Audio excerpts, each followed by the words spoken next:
இன்றைக்கி independence day. சுதந்திரம்னா என்னென்னு பார்க்கலாங்க. இது பாருங்கள், செம்பருத்தி பூ அழகாக செடியில் இருக்குது. இதை பொறுத்த வரைக்கும் செடியிலேயே இருந்தால் தான் சுதந்திரம்.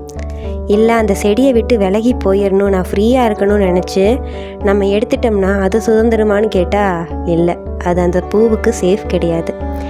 அதே மாதிரி தான் இப்போ கோழி பாருங்கள், கோழிகள் நம்மளுடைய பாதுகாப்பில் நம்ம கண்காணிப்பில் இருக்க வரைக்கும் தான் அதுக்கு சேஃப், அதுக்கு ஹாப்பி. நம்மளை விட்டு சுதந்திரமாக போகிறேன்னு கண் பார்வை விட்டு மறைஞ்சிருச்சு, இல்லை வெளியே போகணும்னு போயிடுச்சுன்னா அது சுதந்திரம் கிடையாது.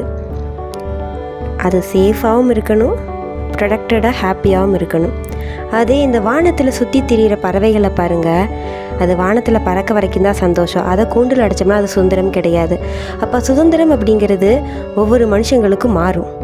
நம்மளுடைய சுதந்திரம் நமக்கு ஹாப்பினஸையும் தரணும், சேஃப் அண்ட் ப்ரொடக்டடாகவும் இருக்கணும். Happy independence day to every one.